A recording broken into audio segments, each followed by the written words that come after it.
Medicina de Ponta. No Medicina de Ponta de hoje, eu tenho a honra de ter aqui comigo o Dr. Nadir Zacarias, que, além de ser médico, cirurgião, gastroenterologista, também é governador do Distrito 4610 do Rotary. Sob ele estão 1.400 rotarianos de 54 clubes. Né? Tudo bem, professor Nadir? Tudo bem. Um bom dia para os telespectadores e principalmente para você, um amigo nosso de longo tempo e um rotariano. Muito bem. O professor Nadir, ele foi ex-professor da cadeira de gastroenterologia da Faculdade de Medicina do ABC e da PUC de Sorocaba por 20 anos e também ex-presidente da Associação Médica do Hospital do Servidor Público Estadual. Atualmente ele atua como médico do Hospital Sírio-Libanês e também como médico assistente do Departamento de Gastroenterologia do Hospital do Servidor Público Municipal. Estadual. E ele, do Servidor Público Estadual. E ele lida muito, nós vamos falar hoje aqui sobre problemas mais basicamente de fígado, né? Um problema muito sério, as hepatites é realmente uma coisa seríssima. Muitas pessoas que pegaram hepatite às vezes por uma transfusão de sangue ou por uma relação sexual. Então nós vamos entender um pouco mais sobre isso nesse bloco e depois um pouco mais sobre os danos do álcool no próximo bloco. Então, professor, eu gostaria que o senhor fizesse algumas considerações a respeito das hepatites em geral no Brasil. Muito bom. Inicialmente eu gostaria de fazer uma colocação que Miguel Couto, já no início do século, já falava que o Brasil é um grande hospital. E isto é uma realidade, porque se nós formos estudar algumas doenças, nós vamos encontrar no Brasil um número extremamente expressivo. Para vocês terem uma ideia, hoje nós temos só de casos de hepatites virais, perto de 3 milhões de casos. E considerando ainda outras doenças, como moléstia de Chagas, nós temos hoje perto de 3 milhões e meio. Esquistosomose, 3 milhões para 4 milhões de casos. Chegamos a ter 8 milhões de casos de esquistosomose. Malária, nós temos por ano 550 mil casos novos de malária por ano. Então, vejam que o Brasil é um grande hospital. Por isso que nós temos grandes filas, um atendimento exagerado dentro dos nossos hospitais. Nós, inclusive, temos dificuldades, né, de dar um atendimento de primeira linha, né, devido ao acúmulo de doentes que nós temos. Em relação às hepatites virais, nós sabemos, por exemplo, que desses 3 milhões de casos de portadores de vírus, tanto vírus A, vírus B, vírus C, vírus D, vírus E, Tem 5 tipos? Tem 5 tipos de vírus hoje bem detectados e diagnosticados. No Brasil, nós temos o vírus A, é aquela hepatite benigna que nós chamamos, principalmente hepatite da infância, e a única complicação que nós encontramos são naqueles pacientes de mais de 65 anos que podem ter um curso extremamente complicado desta hepatite. Às vezes, inclusive, com uma hepatite fulminante e com um percentual extremamente alto de morte. A hepatite tipo A. Mas e normalmente as crianças... são os mais 90% das crianças. Por que isto? Porque nós temos falta de saneamento básico. Nós encontramos um número exagerado de hepatites por vírus A, principalmente após as férias das crianças. Porque elas vão para as praias, adquirem, porque o esgoto é jogado diretamente nas praias e na areia, e essas crianças passam a adquirir porque o veículo do vírus se faz pelas fezes e pela urina e pela saliva. Mas não se chega a fazer o diagnóstico de hepatite. Qual é o quadro clínico? Não, neste caso, o quadro clínico... Porque é benigna porque não faz mal, né? Em geral, ela não dá nenhuma consequência posterior e não leva a um quadro de hepatite crônica com cirrose posteriormente. Mas qual o quadro clínico? O quadro clínico nessas crianças, 60 dias depois da sua infecção pelo vírus, elas começam a apresentar febre, astenia, mal-estar, dor no corpo, como todas as viroses, e aí aparece a icterícia, né? Que é o amarelo dos olhos, o amarelo da pele, e começa a urinar escuro, que nós chamamos isso de colúria. E, neste caso, a evolução desta hepatite é mais ou menos de 4 semanas, no máximo 6 semanas. É importante porque a criança pode, nessa fase prodrômica, quer dizer, aquela fase inicial, ela pode transmitir pela saliva, por via oral e também pelas fezes. Então, veja, se nós tivéssemos um saneamento básico, nós iríamos ter uma diminuição radical desse número de casos. Com certeza. Depois nós entramos na hepatite B, que ela é transmitida, esse vírus é transmitido pelo sangue e transmitido também por via sexual. Então é uma moléstia sexualmente transmissível. No caso da hepatite B, em geral, o período de incubação é muito mais longo. Então chega a ser mais ou menos 6 meses, até 6 meses, para o indivíduo começar a apresentar os primeiros sintomas de um início de uma infecção. Só interrompendo, mas ele pode não apresentar sintoma nenhum. Pode não apresentar. Assim como na hepatite A também. Pode Exatamente. ser, a pessoa pega o vírus e vira um portador são, né? Que dizemos assim. No caso do A, ele praticamente depois deste período de 60 dias e a 90 dias, ele já não mais transmite o vírus. Mas na B transmite. Na B, sim. Esse é o perigo. Ele é o portador. Ele é assintomático. Qual que é o percentual das pessoas que são assintomáticas e os que têm sintomas? Em geral, na A, praticamente 80% a 90% tem sintomas. Na A. E normalmente em crianças. E na B, não. A B, ela pode ter um quadro surdo, sem aparecerem sintomas, em praticamente 40% a 50% dos casos. Nossa. E desses casos, o indivíduo passa pela fase aguda e 5% a 10% vão para a cronificação. E na cronificação, praticamente 50% a 75% vão fazer um câncer de fígado posteriormente. No caso da C... Não, vamos ficar na B ainda. Na B... essa turma que ficou assintomática e passou, vai para câncer de fígado, né? Sim. Eles transmitem por relação sexual? Sim. Eles ficam infectantes. Ficam mantendo o vírus. Eles não conseguiram. E nos órgãos genitais eles não têm nada, não tem corrimento, não tem ardor para urinar, não tem nada. Quer dizer, hoje em dia então é obrigatório o uso de preservativo. Isso que eu queria chegar depois. Exatamente. E muitas vezes esses casos estão ligados também àqueles indivíduos que são viciados em drogas injetáveis. Tá. Então, nesses casos, vocês têm a associação da hepatite B mais o HIV. HIV, perfeito.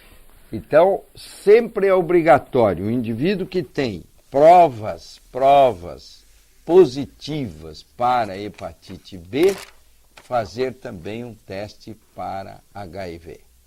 Assim como também na hepatite C. O vírus C muitas vezes vem acompanhado também de positividade para o HIV. Agora nós vamos chegar, vejam bem, na B, 5 ou 10% dos casos caminham para a cronificação.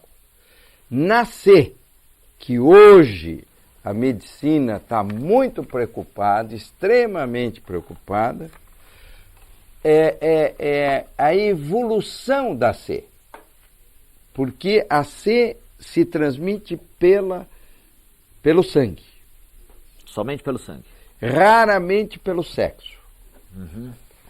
Então, pelo sangue e pelo uso de drogas injetáveis. Perfeito. Por troca de seringas. Exatamente. Nestes casos da hepatite C, ela caminha praticamente surdamente, de maneira que não apresente sintomas durante 20 anos. Nossa, é como a sífilis. E aí vai aparecer o quadro já estabelecido de uma hepatite crônica. Então, nós estamos hoje estudando o número de casos de indivíduos infectados que caminham para a fase crônica é praticamente de 80%.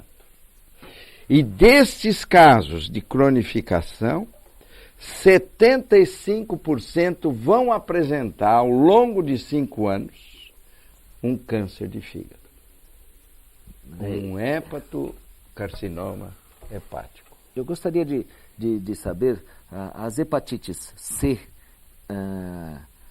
existe sorologia para detectar hepatite C, né? Sim, sim. Agora, a hepatite D e a hepatite E, que o senhor falou no começo do bloco, sorologia. Existe sorologia. Quando nós pedimos exames pré-operatórios, eu de rotina, eu peço, se eu vou fazer uma cirurgia no paciente, eu peço sorologia para HIV, sífilis, hepatites. Quando a gente pede para hepatites, quais são os exames de hepatite que o laboratório normalmente realiza, essa sorologia, para quais hepatites que ele realiza? HCV, né? Hepatite C. Que é o mais importante. E A B é importantíssimo. Não. Sim, é bem importante. Mas hoje nós estamos dando muito mais importância à C. Por quê? Porque a C, não só pelo resultado final, que ela cronifica muito mais do que a B, e ela dá um número de casos de câncer de fígado, de hepatocarcinoma, em consequência do vírus C, é muito maior do que o do B. E o que fazer? Se eu detecto que eu tenho uma hepatite C, estou totalmente assintomático. O que faria? Então, em primeiro lugar, você já fez o diagnóstico. E depois você vai observar se a doença está em atividade. Como que nós vamos verificar se essa doença está em atividade ou não? Em primeiro lugar, nós fazemos os enzimas hepáticos, para ver se houve comprometimento, se existe comprometimento hepático. Se esses enzimas estiverem 2 vezes, 3 vezes acima do normal, nós já podemos confirmar que existe atividade do vírus. Primeiro, basicamente são as transaminases, né? São as transaminases. E segundo, nós vamos ver a carga viral dele. Então, é o PCR.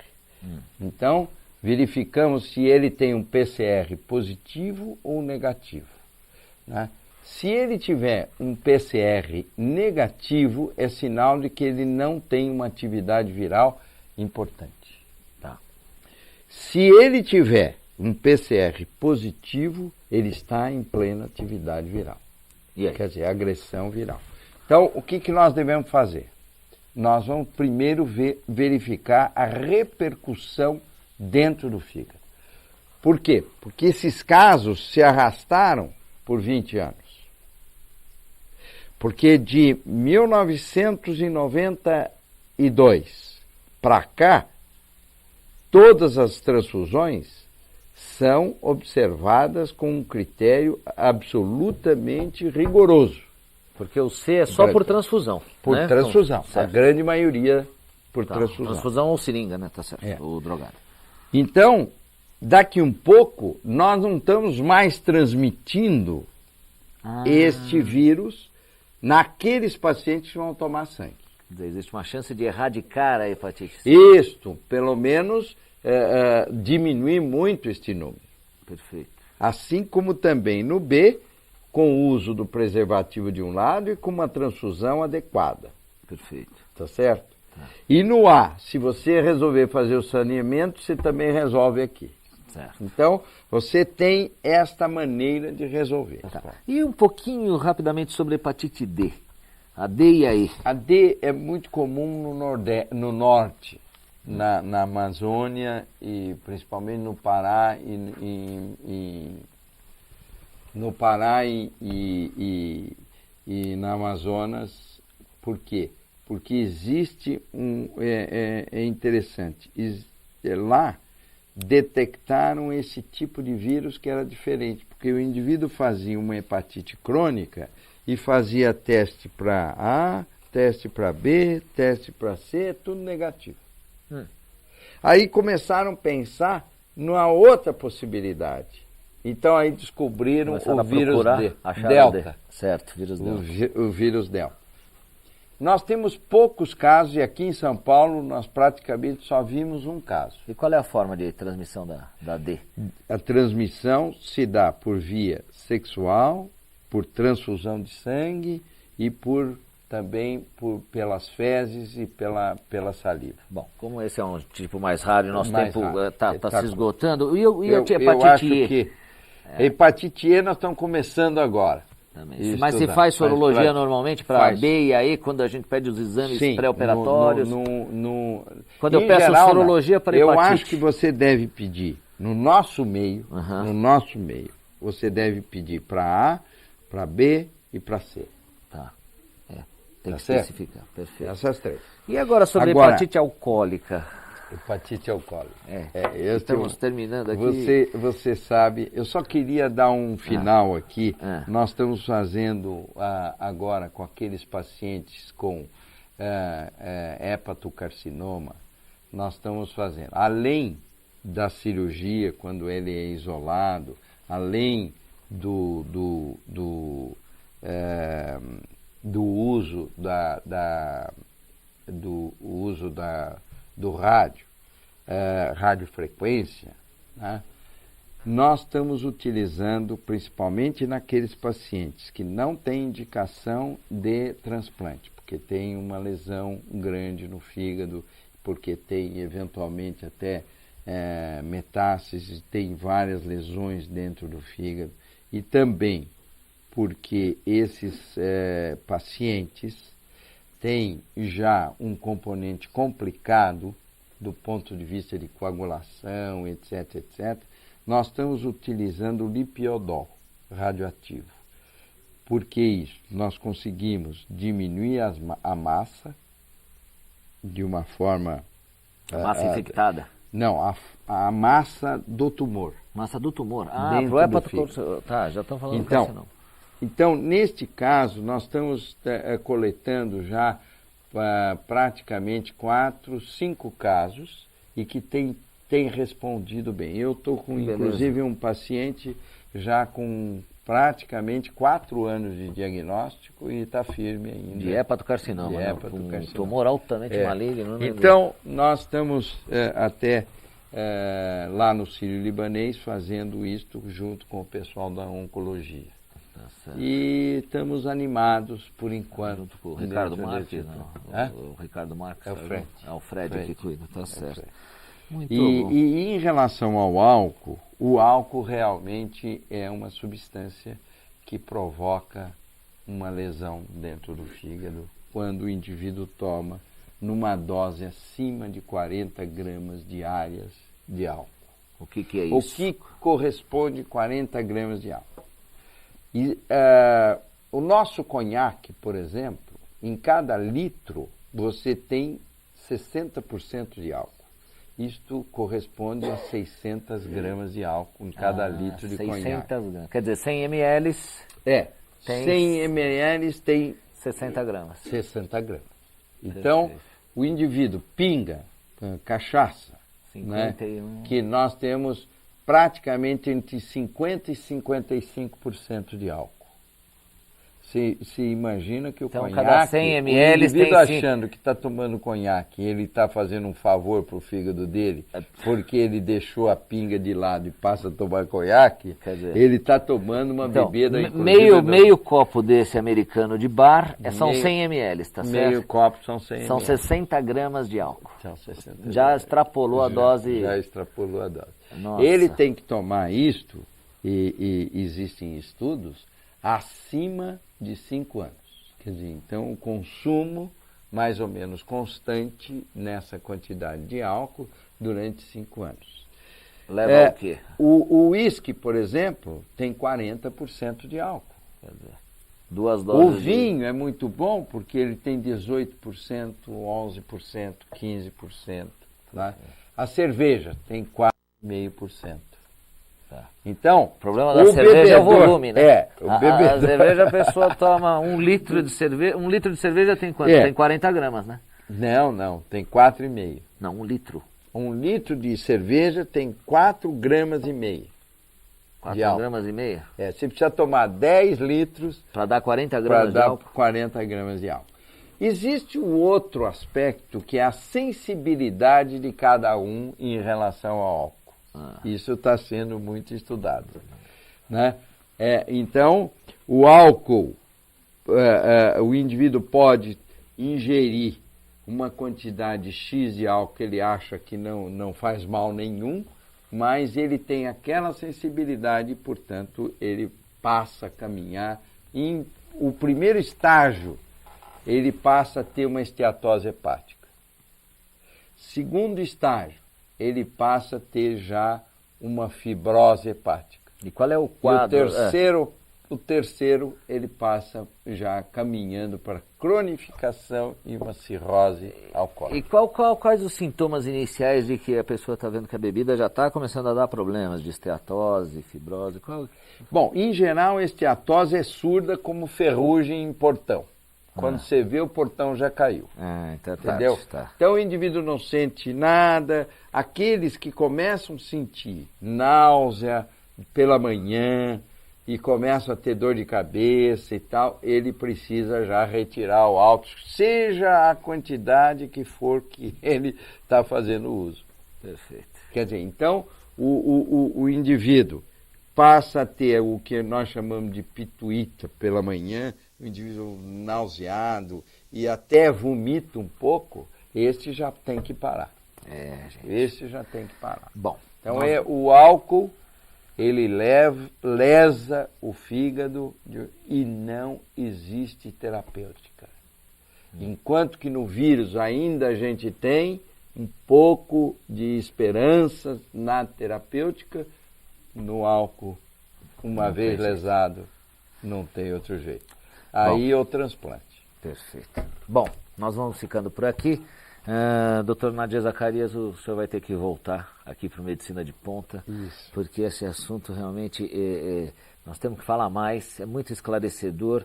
Medicina de Ponta tem a função de esclarecer, melhorar a qualidade de vida e informar você do que há de tecnologia, mas também prevenção. Exato. Você querendo saber mais detalhes, entre no site da Links, www.links.com.br, mande um e-mail para nós e entre em contato diretamente com o Dr. Nadir Zacarias, que ele poderá esclarecer melhor. Um grande abraço, tá? E até lá. Obrigado, professor Nadir. Muito obrigado. Um bom dia para todos os espectadores, um bom dia para você. Tá bom, igualmente. Obrigado.